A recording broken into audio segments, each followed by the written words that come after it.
This podcast is a production of the Three Ranger Bros Studios, in association with Zero to Hero, the podcast.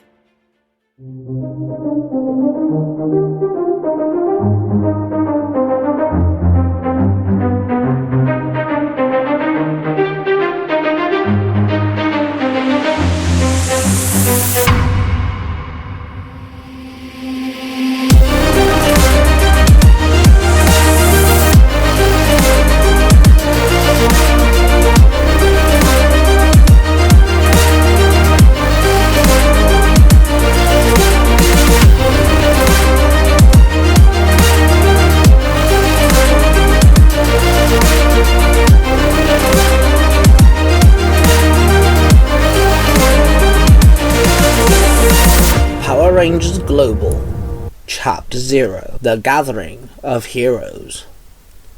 In the land without time and space, William Cranston stood there with his knight. "Where are you going?" Takeshi asked as he popped up behind them. "I have a meeting with Brohan," William told him. "But he cannot see your face, so how the hell do you expect to do that?" Takeshi asked. "Easy," William grinned. William then tapped on Alpha Prime, and it shifted into his chessboard morpher, which was a 4-arm-length morpher in a rectangle shape resembling a chessboard. He then pulled out the king chess piece and slid the base across the chessboard, each square glowing as the piece slid across it. Then he threw the king chess piece up into the air. "Checkmate," William muttered. Then the chess piece started glowing, and it grew to human size. The chess piece landed over William, his body phasing through it. The chess piece then became a surge of energy, and in a flash of black light, the King Chess Ranger stood there before Takeshi. "Isn't morphing dangerous for you right now?" Takeshi asked. "It is, but right now it's necessary," the King Chess Ranger replied. Then he turned to the knight. "The Sylvan Morphing Master is needed now," he told his knight. The knight nodded in response. Then a portal opened, and the Knight Chess Ranger walked through it and walked into a barren wasteland. Stood before him was Brohan, hailing from Universe 19. "Hello, Brohan," the Ranger called out. Brohan turned around to face the Ranger. "You are Shinon's accomplice?" Brohan asked. "I am," the Ranger replied. "And you can help me," Brohan claimed. "You need a Ranger team to save your little failed experiment," the Ranger replied. "I do, yes," Brohan said sadly. "Well then let's get started," the Ranger said and waved his hand, and next to them a chessboard on a table, a black side filled with chess pieces and a white side completely empty, appeared on a table with 2 chairs next to it. "What's this?" Brohan asked. "Please, sit," the Ranger offered, and Brohan sat behind the black pieces and realized that each one resembled a god, a mythical creature, or deity, and the Ranger sat behind the empty white side. "So, run your story for me, Brohan," the Ranger said, pointing to the black pieces. "I was the keymaker. I linked certain keys, linking them to the morphing grid. The known powers of Turbo and Super Mega Force, for an example. But I got restless. I wanted to do more. So I explored the multiverse, and that's when I found Universe 2118. A universe that had no Rangers. It had the potential of morphing grid connection, but there was none. But there also was the highly powerful being that humans labeled as gods, roaming in the clouds. I befriended them, and taught them how to connect to the morphing grid, thinking that they would help Earth, of course. But I was wrong. They started using Earth as a battleground, using life on Earth as pawns, making avatars, Power Rangers fueled by godlike powers. I hid in the universe and got dubbed the name Merlin. I made a group of Rangers called the Power Rangers Knights of the Round Table, but they failed in their quest. Their gods turned Earth into a war zone. I tried to fight them myself, but they got a very smart, cunning leader, the Norse god known as Loki. He had many followers within the gods and deities and mythical creatures. He then worked with Morgana, who beat me in combat, and brainwashed me, turned me into Negalord, And now, with that all being over, thankfully, I'm here asking for help, Brohan explained with a sorrow look painted all over his face. And of course, to beat the morphing grid, we need the morphing grid, the ranger proclaimed. Yes, my sister tells me you already have a team for me, Brohan told him. I do. Let me introduce them to you. I had to find rangers that did not have duplicate humans that already exist in Universe 2118. Now, tell the truth, I am using this chance to focus on a ranger I need for later. So, one of the rangers are my own.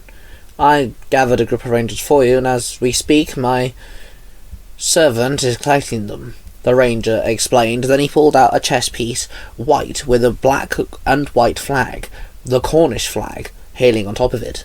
This is Mark, the Red Cornish Ranger, from Universe 20.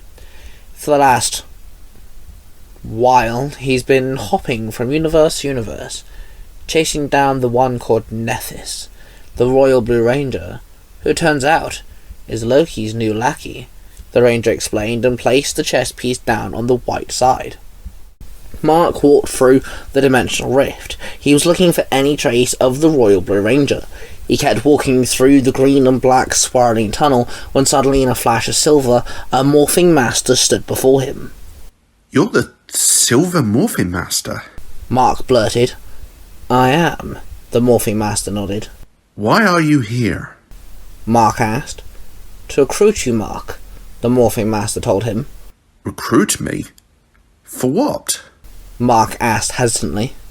The bounty hunter known as Nethys, aka the Royal Blue Ranger, has completed her mission, and is returning to her boss's universe to claim her reward, the morphing master explained.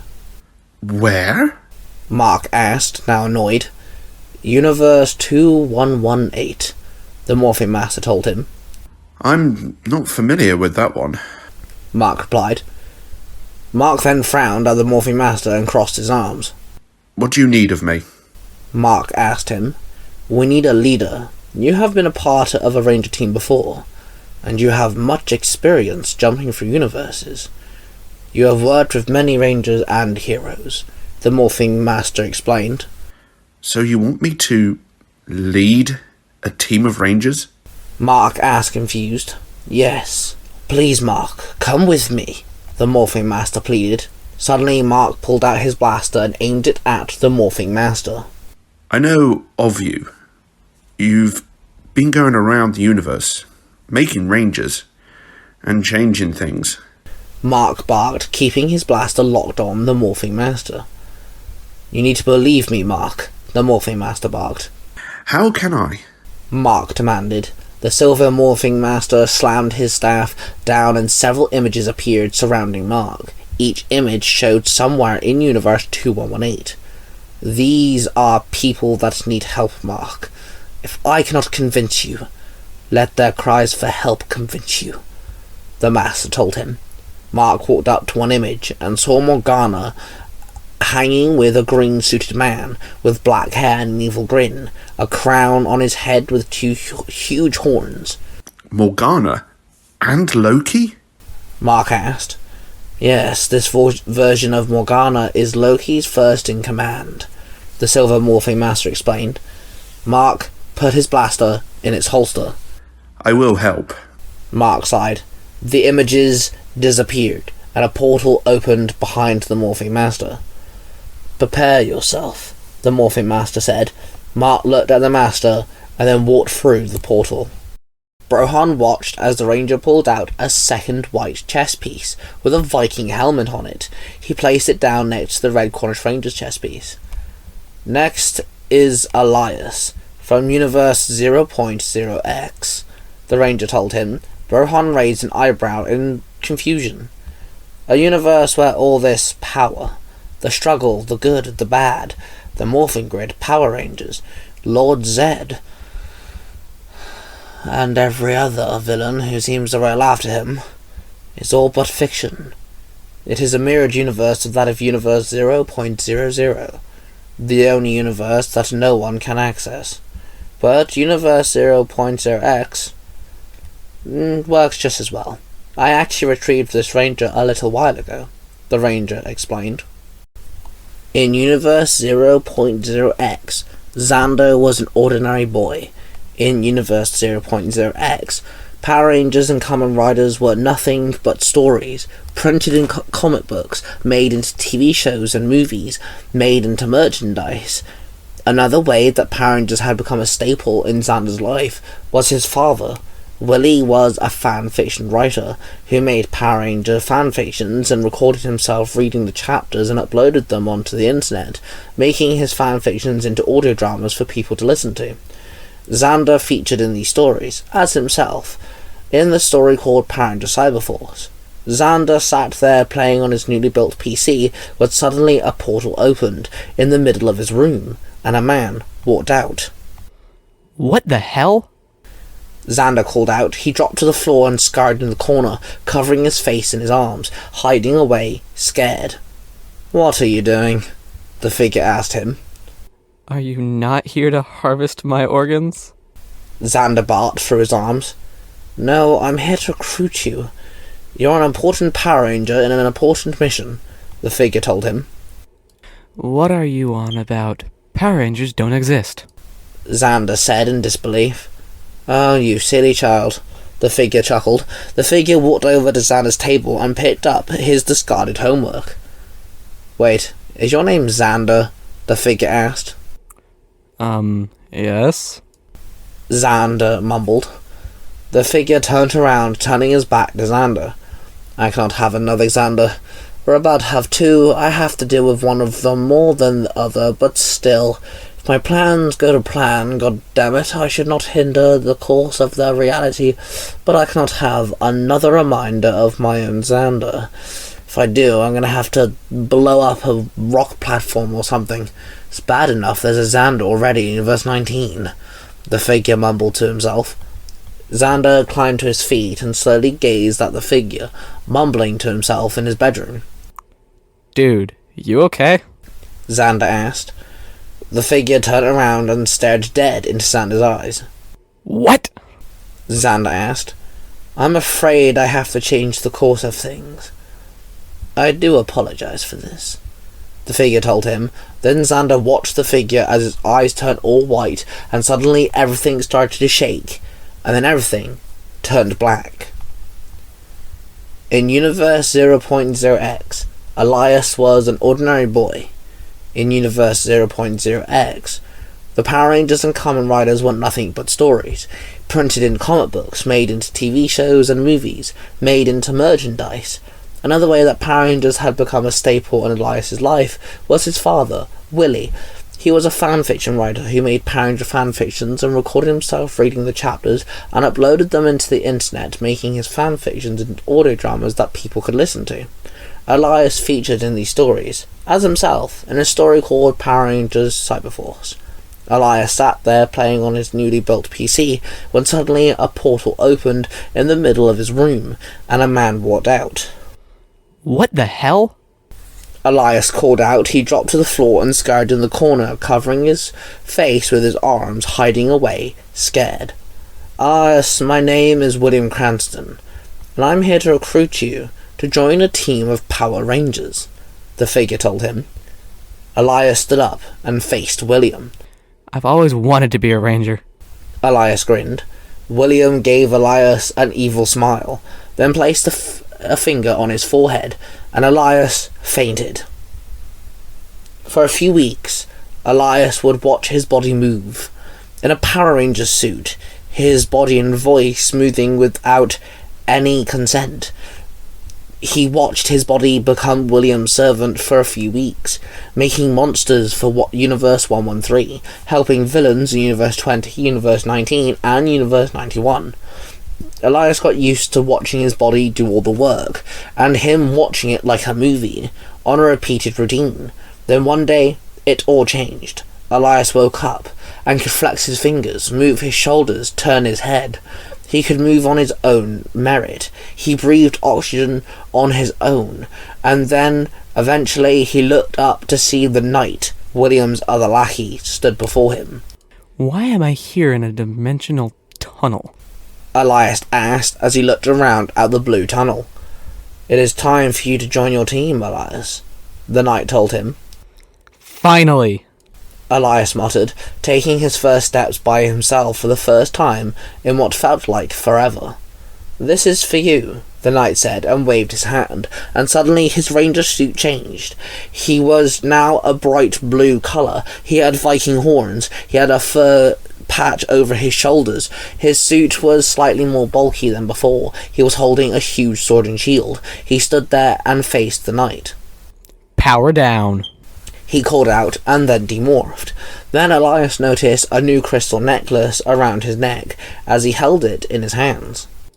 What's with the new jewelry? Elias asked, confused. "That contains your new morpher," the knight explained. Interesting choice. Elias muttered. "It is a sleeping state, put it lightly. You don't want to walk around carrying a gigantic sword and shield now, do we?" the knight asked. Sword and shield? Elias asked with a grin. "We do not have time for this. It is time for you to meet your team. Now hurry along," the knight told him and opened a portal. Elias took a deep breath and walked through his portal, about to meet his team, which he had only ever read about in fanfictions. The ranger then pulled out a third chess piece and placed it next to Elias's and Mark's chess pieces.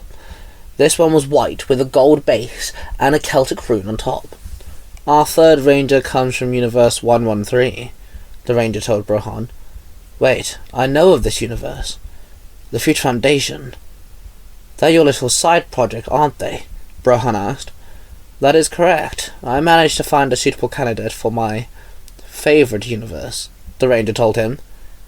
"Thank you, I think," Brohan sighed. "His name is Eric, and he's one of the most finest martial artists around," the ranger explained. Eric stood there in his dojo, with his hand out, offering it to Dante Securus, who was lying on the floor. Dante grabbed his hand, and he was pulled up onto his feet. "And that is how you screw up that move," Eric chuckled. "I think I got it," Dante muttered. "So, when you beat this guy, you can thank me for aiding the Future Foundation Rangers, right?" Eric mocked. "Ha ha. But yeah, thank you, man," Dante grinned. Dante collected his belongings, then stood by the door. "Thank you, honestly, for teaching me that move. I'm definitely now gonna beat this thing," Dante grinned. "No worries, man. Not every day you get to help the Power Rangers," Eric said. The two boys hugged. "It was good seeing you, man. You've done well for yourself," Dante said, looking around Eric's dojo. "Thanks, man. If you ever need any help again, you know where I am," Eric replied. He led Dante outside and walked onto the driveway. "Well, if you ever find yourself in Summer City, don't be a stranger, okay? I know the team would want to meet you," Dante replied. They fist bumped each other, then Dante gestured Eric to step back. Eric took 2 steps back, then Dante pressed his watch and teleported away.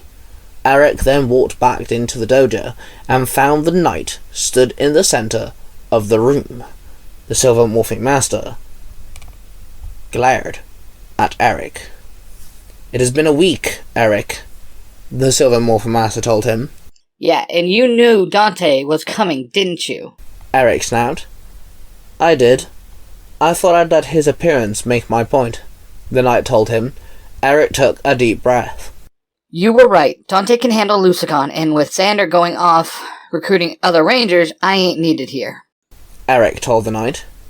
"I did tell you, Eric.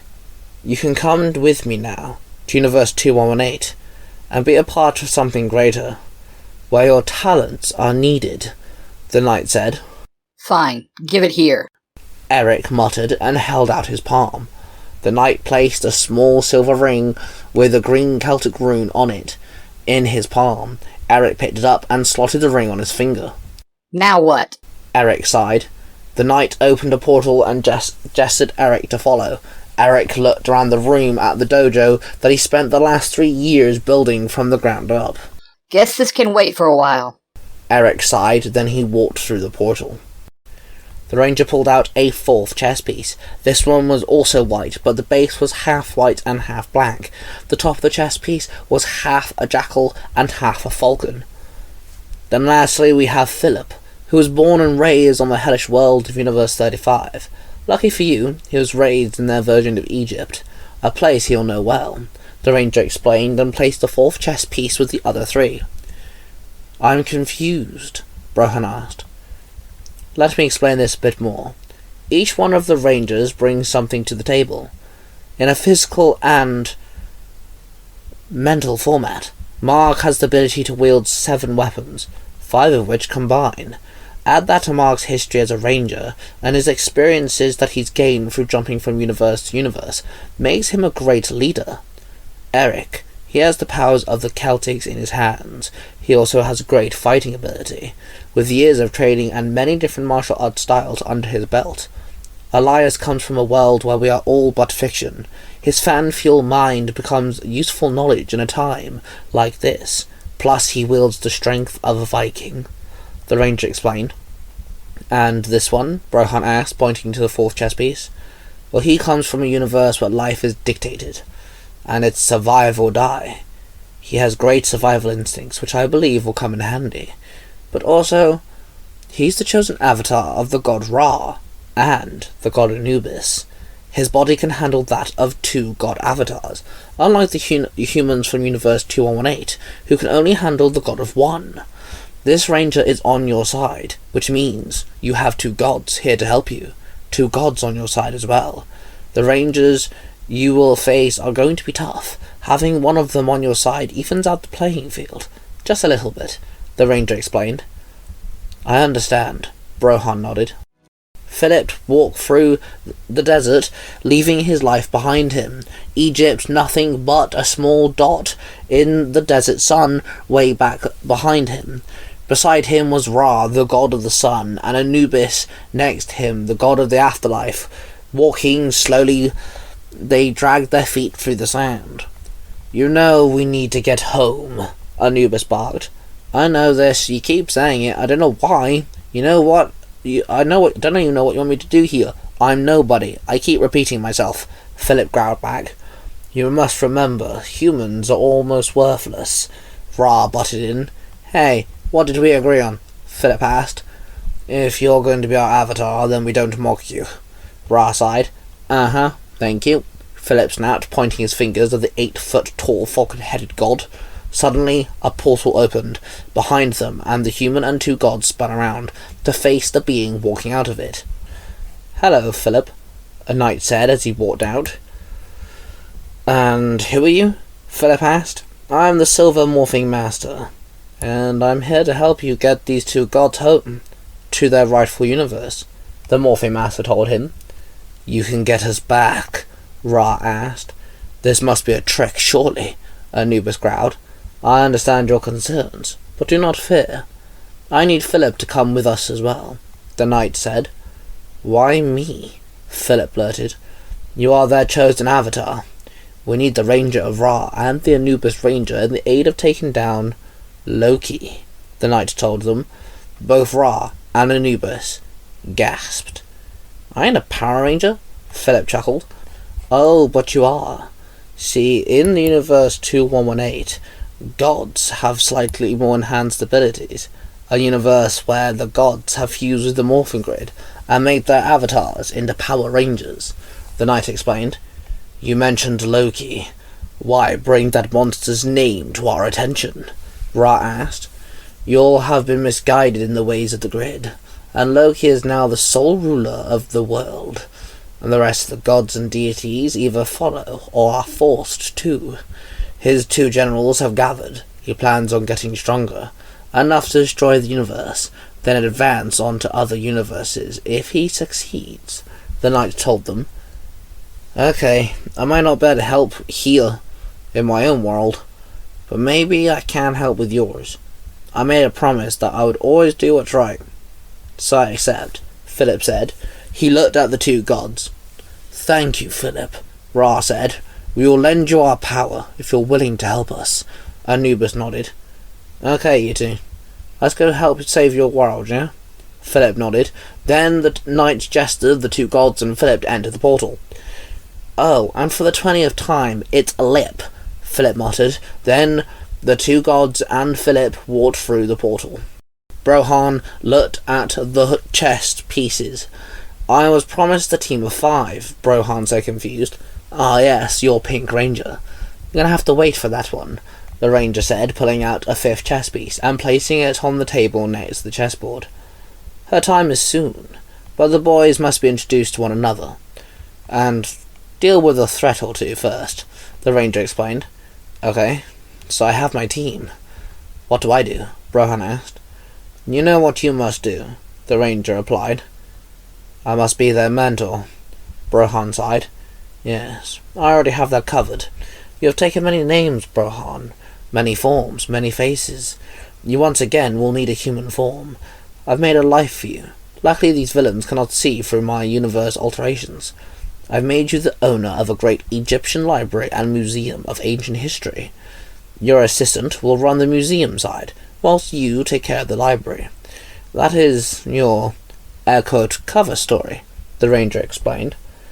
I think I'm ready to go home now. Thank you, Brohan said. Don't thank me just yet, Brohan, the ranger said sternly. Okay, now what do I do? Brohan asked. Close your eyes, Brohan. Close your eyes, the ranger commanded. Brohan closed his eyes and took a deep breath. Now open them, the ranger whispered. Brohan opened his eyes and he saw he was sat in a huge library. A gigantic library, with books and scrolls towering over him. He stood up and walked over to the mirror on the wall. He saw himself. He had a form of an older gentleman with a bed of white hair that trailed into a thick white beard. He wore a pair of glasses and wore a nice old brown suit. Brohan walked around the library, then walked through a massive huge arched doorway which led into the museum part of the building. He looked at all the exhibits. He scrolled through the artifacts and monuments. He then kept reading information about said artifacts and monuments. Then suddenly he heard screaming coming from outside. He bolted out of the door and looked down the gigantic stone steps that led up to the building. He looked down to see a bunch of mummies walking around terrorizing people with some form of blasters strapped to their arms, blasting green energy all over the place. Suddenly, 4 portals opened at the same time. 4 men walked out of the portals. Brohan saw the 4 of them drop into the fighting stances. Brohan knew this was Mark, Elias, Eric, and Philip. This was the start of his Ranger team. The start of righting the wrongs that he made. The start of saving Earth. The start of clearing Universe 2118. The start of Power Rangers Global. Mark, the Red Cornish Ranger, was played by Mark, the Red Cornish Ranger. Elias, the Blue Viking Ranger, was played by Cosplay Son 637. Himiko, the Pink Japanese Ranger, was played by Cosplay Wife 637. Eric, the Gold Celtic Ranger, was played by Cosplay Dude 637. Lip, the Ranger of Raw, was played by Ty Tiger.